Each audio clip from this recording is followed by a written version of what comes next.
que decía que fue el disparador, porque en realidad la relación entre Argentina y Venezuela... El cable que estamos hablando es el cable interno. del fideicomiso famoso, Sí, del mal manejo de... Había dos cuestiones con ese otra. fideicomiso, digamos. Hay dos denuncias respecto del fideicomiso. Uno, el tema del faltante de la plata. Es decir, sí, correcto. Se crea un fideicomiso de intercambio mediante el cual Venezuela le vende a la Argentina el fuel oil, la Argentina vende alimentos y productos agropecuarios. Ese es el fideicomiso de intercambio, que es un fideicomiso no menor, porque el comercio entre Argentina y Venezuela creció mucho y manejaba más de 750 millones al año, es decir, que era un fideicomiso con mucha plata. Perdón, de ahí, 750 millones de dólares al año. Sí. De ahí hay dos denuncias. Una del faltante de plata en el fideicomiso, correcto, que era lo que decía Saúl. Ahí falta plata. Y efectivamente faltaba plata y en los 3 o 4 meses aparecía la plata. ¿Cuál es la hipótesis de investigación? Venezuela tiene un mercado oficial para el dólar y un mercado en negro o paralelo. Se sacaba la plata del fideicomiso, se la vendía en el mercado en negro y se volvía a comprar los 3 o 4 meses en el mercado oficial. Esto daba una ganancia muy importante. La segunda cuestión que se denuncia... ¿Es una cuestión de los venezolanos o también una cuestión de los argentinos, según ustedes? No, esta es una cuestión que está siendo investigada, pero indudablemente ahí el fideicomiso había participación de Argentina y Venezuela. Entonces, yo digo, la participación, desde mi punto de vista, por eso la valija tiene que ver, porque yo creo que en todo esto había retorno. Es decir, era un negocio armado entre los dos países en donde generaba una especie de dinero en negro que volvía hacia ambos países. La otra cuestión que se investiga tiene que ver con el pago de las coimas. Efectivamente, un mecanismo bastante blanqueado, es decir, los empresarios argentinos que querían vender sus productos en Venezuela tenían que contratar con una empresa intermediaria. Esto es habitual, más o menos. En algunos países sí, pero lo cierto es que las empresas intermediarias más o menos tienen un costo en esa intermediación. Digo, y va entre el 2% y el 5%. Ahora, acá se pagaba el 15%. Es decir, y ese 5%, qué sé yo, en las economías donde es más difícil la penetración por cuestiones culturales, de idioma, estoy hablando de China, Rusia. Con Venezuela no parecía. Entonces digo, si usted es un empresario argentino, quiere vender a China o a Rusia, tiene que ir a buscar un intermediario que le va a cobrar el 5%. No, pero además el intermediario siempre era el mismo. O sea, alguien del gobierno le decía, mire, si usted quiere participar del negocio y le quiere vender a Venezuela, usted tiene que ir a Palmat. Y de hecho, en algún momento, todos los empresarios, los mismos empresarios, que contrataban con la intermediación de Palmat Internacional, cambian a Palmat Intertrading y Madero, pero en el mismo momento, es decir, y cuando le preguntan por qué, dicen, no, vimos que era mejor la otra. No, hay algo muy raro. Se ve que también la hipótesis que desde el gobierno dijeron, no, no es más esa, es esta otra. Y todos los empresarios efectivamente comenzaron a contratar a la nueva intermediaria que incluía a Madero Trading. De modo tal que ahí la hipótesis es el 15% se pagaba porque era un porcentaje muy importante que tenía que ver con la coima pedida por el gobierno, ¿no? Que se distribuía. Devoto, usted como experto en el tema de energía, este dato que se conoció sobre que las exportaciones de fuel oil, Argentina le compra a Venezuela 10% más caro, pero después Argentina le vende a otros países, ¿era razonable? ¿Es una cosa que debe ser investigada porque puede haber irregularidades o era una necesidad del mercado en ese momento? Bueno, nosotros pedimos ese informe al secretario de Energía, y cuando digo nosotros, los 8 exsecretarios que en su momento, no vamos a ir a ese tema, porque precisamente nos sorprendía que simultáneamente se importara y exportara fuel. El uso de fuel responde a un problema de la falta de gas, o sea, las centrales eléctricas tuvieron que empezar a utilizar mucho más fuel que lo que se usaba tradicionalmente, que eran 10, 15, 20 días de mucho frío, donde el uso residencial del gas no permitía ir a todas las centrales. Esos fueron los problemas que tuvimos en la Argentina en 2006-2007. Sí, entonces hay necesidad de usar. Ahora, precisamente la Argentina es un buen productor de fuel e incluso de fuel de buena calidad. La mayor parte se exportaba, porque no había hasta ese momento un consumo, una demanda interna grande de un fuel con poco contenido de azufre, prácticamente ninguno, y demás. Cuando revisando estadísticas oficiales, particularmente del INDEC, notamos, o uno de los nuestros nota esta curiosidad de la superposición de importaciones y exportaciones de fuel, surge la pregunta, bueno, ¿cuál es el motivo? Hasta cierto punto pueden justificarse importaciones y exportaciones descalzadas, porque como hay mercados spot, o sea, la Argentina Claro, pudo compromisos. haber exportado yo y, no entiendo. ¿Qué es descalzado? y que no coincidan en el mismo mes.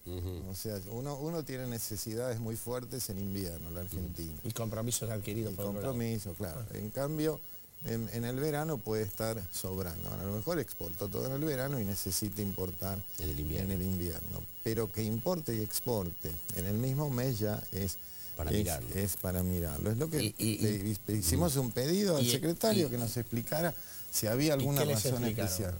No, nada. No, bueno, normalmente nuestros pedidos No tienen respuesta. Digo, No para que tienen el respuesta. público se Después anoticie está el también, problema discúlpeme, que- sí.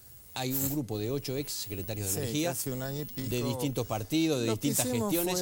fue, sí, de las cuatro gestiones, de las cuatro gestiones democráticas, desde del el 83 para a la acá, fecha, de o sea, distinto... con distintos pensamientos políticos, pero Exactamente. todos conocedores del tema de la energía, y ustedes y están que trabajando con una especie de centro Estamos de... propugnando una política de Estado, Estado. claro. En energía, si uno no piensa 20, 25 años, realmente no se puede, no es serio, porque cualquier inversión requiere un plazo muy alto. ¿Ustedes cuándo iban a hacer, a ver, corríjame, porque puede ser mala memoria, ¿ustedes cuándo iban a hacer el documento, Cuando lo íbamos a presentar, el famoso en la documento? Facultad de Ingeniería, que el Los decano borraron, no ¿no? nos dejó. Esa fue la- Eso nos dio una gran difusión. Sí. Algún día tendríamos que agradecerle al decano de Ingeniería la trascendencia que Sí. dio con esa tontería, ¿no? Y eso era simplemente, también había una alerta, acá estamos observando problemas en materia de energía, no vemos, hay caída de reservas de gas y de petróleo, estamos por perder el autoabastecimiento, bueno, acá sería necesario una política de Estado. Eso cayó muy mal, obviamente, hubo descalificación. Ahora, ¿ustedes no tienen hubo alguna- respuestas, hubo alguna- descalificación. aunque no tuvieron respuestas, ¿ustedes tienen alguna conjetura, alguna hipótesis de por qué se había producido esa simultaneidad en esta importación y simultaneidad, exportación? no, precisamente, bueno, no era nuestra tarea, o no nos propusimos una investigación de este tipo. Los datos están a la vista, y creo que Clarín mismo hay un trabajito de roce de petróleo, han caído y no hay exploración, o prácticamente no hay exploración, y las reservas de gas han caído más todavía. El gas estamos importando desde hace tiempo, cuando hasta hace unos años, no sé si correctamente o no, pero éramos exportadores de gas a Chile y Uruguay en particular. En cualquier momento Chile se va a transformar En proveedor un de gas proveedor para de gas a la Argentina, lo cual después de 20 años este tema del autoabastecimiento en materia de hidrocarburos es un esfuerzo que hizo todo el país, y perderlo nos parece un tema grave. Pérez, ¿cómo está el tema de la comisión investigadora que se promueve en el Parlamento para el tema de las irregularidades con Venezuela? Sí, es un proyecto del radicalismo, creo que ha sido acompañado por la mayoría de los bloques, ¿no? de la oposición, así que ha ingresado, creo que en el día de hoy, veremos. Ahora hay que darle curso en las distintas comisiones. Yo creo que es importante. Creo que es muy importante que avance también la investigación judicial. Digo, nosotros nos estamos presentando, requiriendo pruebas, hay que ver, hay que poder ver, develar la ruta del dinero, es decir, dónde iba ese dinero que comenzaba en Palmat. Hay que poder citar a los empresarios, aquellos que participaron y aquellos que están diciendo, bueno, yo no participé muchos porque... niegan, ¿no? Pero hay algunos y porque que es cierto niegan. que es razonable que nieguen, porque forman parte del delito. Es decir, si hay un delito de cohecho, porque alguien recibe la coima, efectivamente, pero alguien la paga y los dos son partícipes del delito. Es difícil decir, sí, yo pagué la coima, ¿no? Pero me parece que hay que ver los vuelos de Uberti. ¿Qué hacía Uberti permanentemente en Venezuela?